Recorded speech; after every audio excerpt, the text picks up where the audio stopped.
dari kelompok 3, kecerdasan buatan B081 yang diisi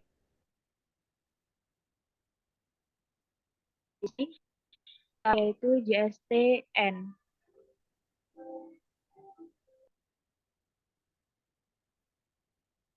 Sebelumnya, perkenalkan anggota dari kelompok kami. Yang pertama ada Safira Diva Arifin, yang kedua ada saya, Maslahatul Kaunani Ayatillah, yang ketiga ada Angga, yang keempat ada Muhammad Fawazan.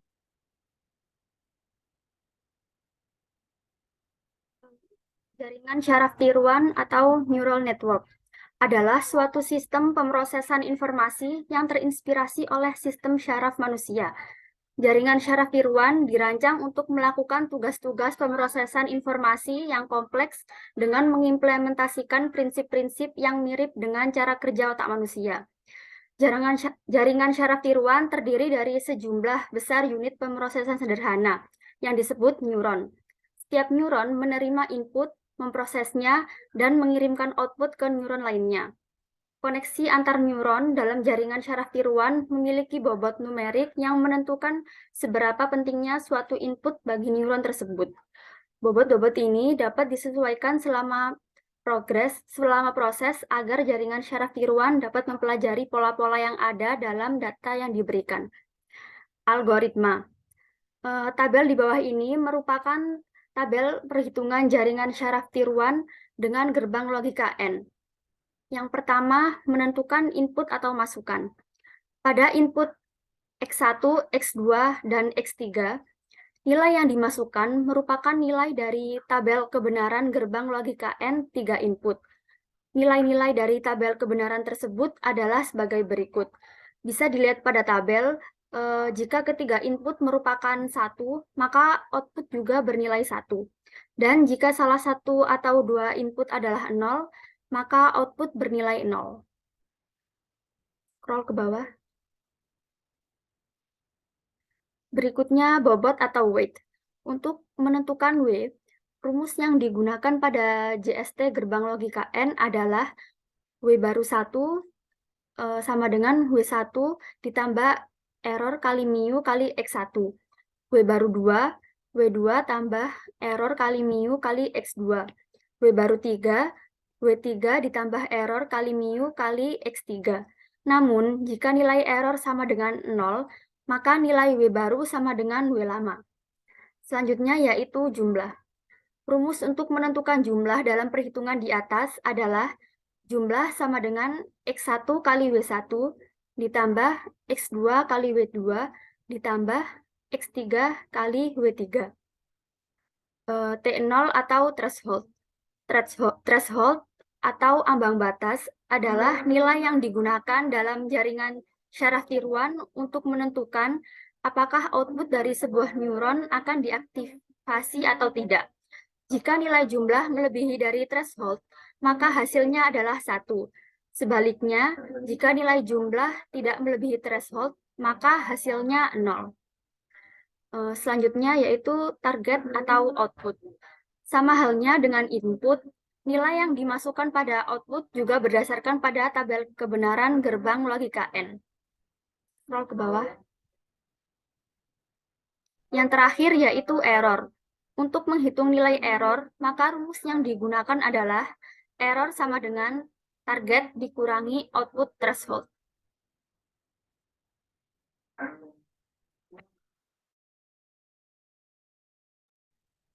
Baik, selanjutnya masuk ke kode program. Di sini ada beberapa library yang kita gunakan. Ini pertama IOStream. Ini library dasar dari C++ karena kita menggunakan bahasa pemrograman C++.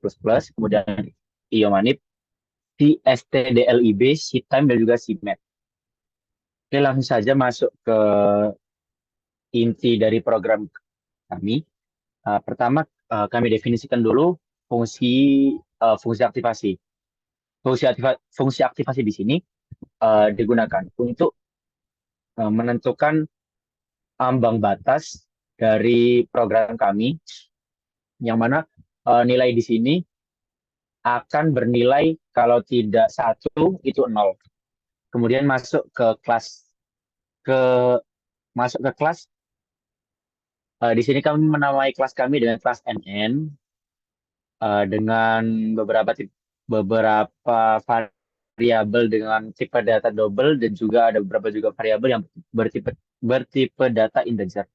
Pertama ada variabel aktivasi dengan pertama yang bertipe data double ada aktivasi, kemudian error, wait, kemudian new, dan juga ada yang bertipe data integer yakni nomor.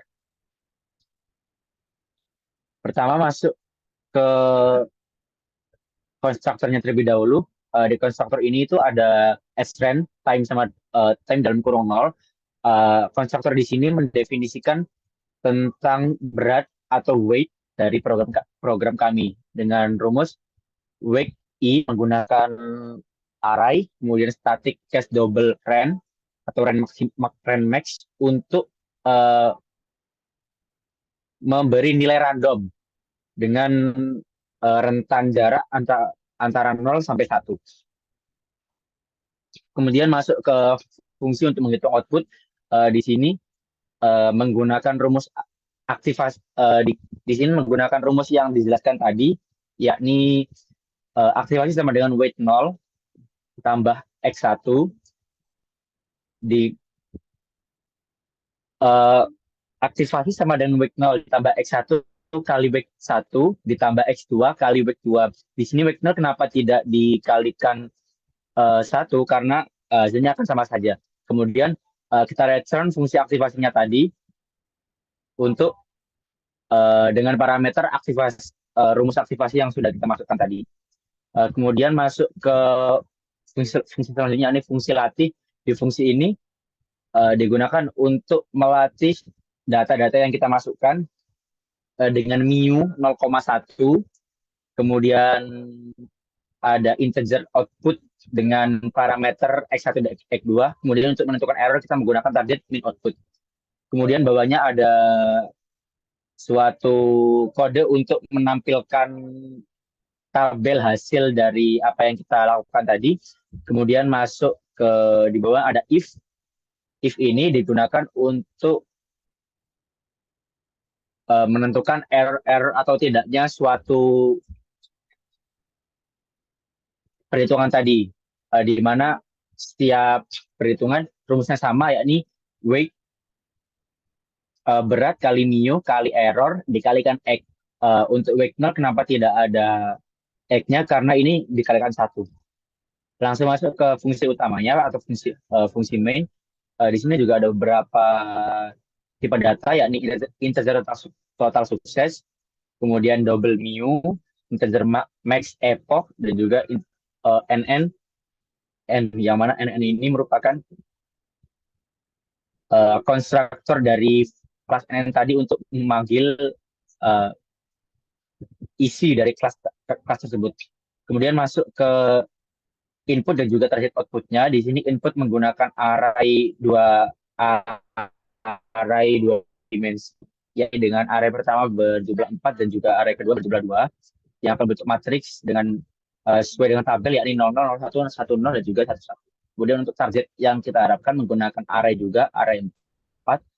Di sini targetnya adalah 0001 sesuai dengan tabel yang ada. Kemudian masuk ke max epoch, yakni sama dengan 1000. Nah, di sini juga ada lagi suatu kode untuk menampilkan hasil dari program yang kita jalankan. Masuk ke kode selanjutnya, yakni while. Di sini digunakan untuk menampilkan hasilnya, yang mana jika sudah dilakukan jika suatu perhitungan sudah dilakukan sebanyak 4 kali, yakni sudah sesuai dengan target output dan juga inputnya, maka akan di while terus sampai menemukan epoch yang sesuai, sampai menemukan target yang sesuai, di mana x1, x2 dan x3 atau di mana berat 1, berat 2 dan berat 3 itu sudah sesuai. Kemudian lanjut ke integer target, yang mana di sini itu ada target output dengan array i yang masukannya akan yang mana isinya nanti akan berhubungan dengan apa yang diinputkan di for ini. Lanjut kemudian kita panggil objek n dengan fungsi latih, yang mana parameternya sesuai yang kita masukkan tadi, X1, X2, dan target. Kemudian di sini ada fungsi if and error sama dengan 0, dan input i parameter i dan juga parameter 0 sama dengan 0, dan input i parameter i dan juga parameter 1 sama dengan 0 juga.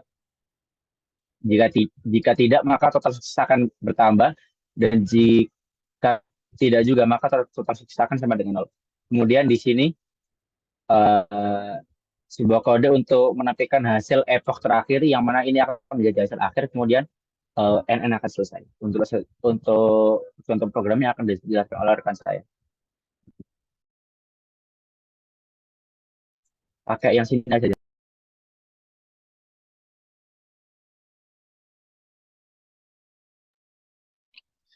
Baik, kemudian untuk hasil uji coba programnya, ya ini setelah di-run, akan menghasilkan output yang seperti dilihat pada di gambar tersebut. Untuk bisa dilihat pada nomor, itu adalah nomor urutan data pada epoch. X1 dan X2 itu adalah input dari operasi logika N. W1, W2, W3 itu adalah bobot yang digunakan dalam model jaringan. Kemudian yang aktivasi itu adalah hasil aktivasi dari jaringan tersebut yang kemudian dihitung menggunakan fungsi aktivasi. Lalu ada output, itu adalah yang dihasilkan dari jaringan setelah melalui fungsi aktivasi. Kemudian ada target, yaitu adalah nilai target yang diharapkan dari operasi logika N pada input tertentu. Lalu error itu adalah selisih antara output jaringan dan nilai target. Pada setiap epoch itu, baris pertama, epoch 1, itu menunjukkan hasil pelatihan pada satu set data. Dan 1, N, 0, dan seterusnya. Proses ini dilakukan sebanyak 6 kali dengan berbagai kombinasi input. Epoch 1 sampai epoch 6 bisa dilihat pada gambar tersebut. Kemudian setelah dilakukan pengacakan, hasil akhir dari pelatihan adalah nilai bobot dari W1, W2, W3 yang diperoleh pada epoch ke-6, yakni W1 yakni min 0.329, W2 sama dengan 0.234, lalu W3 sama dengan W2 itu adalah 0.258, lalu W3 sama dengan 0.142. Itu adalah epoch yang ke-6. Lalu setelah selesai akan menampilkan tulisan NN selesai.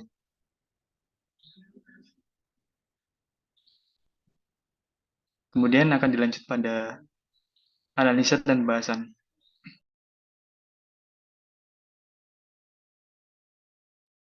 Oke, selanjutnya pembahasan dan analisa. Program yang telah kami buat ini adalah implementasi jaringan saraf tiruan untuk mengimplementasikan fungsi logika N. Berikut adalah pembahasan dan analisanya. Hasil yang dihasilkan oleh program ini adalah bobot atau weights yang menghasilkan output yang sesuai dengan logika N. Setiap epoch mencetak langkah-langkah pembelajaran dan bobot yang dihasilkan pada setiap iterasi. Pada akhirnya, program mencetak bobot yang terakhir kali diperbarui dan jumlah epoch yang diperlukan. Nah, untuk analisanya, yang pertama, yaitu program ini mengimplementasikan jaringan saraf tiruan dengan satu neuron untuk fungsi logika N. Yang kedua, fungsi aktivasi yang digunakan adalah fungsi step, yaitu jika nilai aktivasi lebih besar dari 0, outputnya adalah 1. Jika tidak, outputnya adalah 0. Selanjutnya, program ini menggunakan metode pembelajaran delta row atau metode perbaikan kesalahan atau error correction untuk memperbarui bobot pada setiap iterasi. Selanjutnya, bobot diinisialisasi secara acak dengan menggunakan fungsi run dari library cstdlib. Nah, selanjutnya, jumlah maksimum epoch yang ditentukan adalah 1000. Epoch adalah salah satu siklus lengkap dari melatih model pada semua contoh pelatihan. Bisa di next ke bawah. Nah, lalu pembelajaran dilakukan terus-menerus hingga semua contoh pelatihan berhasil. Error sama dengan 0. Atau jumlah total keberhasilan mencapai 4, yaitu semua contoh berhasil. Dan terakhir, setelah pembelajaran selesai, program mencetak bobot yang diperoleh dan jumlah EPO yang diperlukan. Nah, pada hasil di atas, pada beberapa EPO awal, bobot mengalami perubahan untuk mendekati output yang diharapkan. Seiring dengan berjalannya EPO, bobot diperbarui dan akhirnya mendekati bobot yang sesuai dengan logika N. W1 sama dengan min 2,551, W2 sama dengan 1,867, W3 sama dengan 1,145. Jumlah EPO yang diperlukan untuk mencapai hasil ini adalah 500. Nah, yang terakhir, hasil akhir dari program ini dapat bervariasi karena inisialisasinya bobot secara acak dan karena ukuran mu atau learning rate yang tetap dan tidak disesuaikan secara dinamis. Untuk yang terakhir, untuk pembagian tupoksi setiap kelompok, kami mengerjakan dan membahasnya secara bersama seluruh anggota kelompok. Lalu untuk menyiapkan laporannya itu dibagi oleh saya, Mas Latul Kaunani Ayatullah, dan juga Safira Dipa Arifin. Nah, untuk kode program dan juga penjelasannya menjadi bagian Angga dan juga Muhammad Zansa. Oke, sekian presentasi dari kelompok 3. Kurang lebihnya mohon maaf. Wassalamualaikum warahmatullahi wabarakatuh. Waalaikumsalam. Waalaikumsalam warahmatullahi wabarakatuh.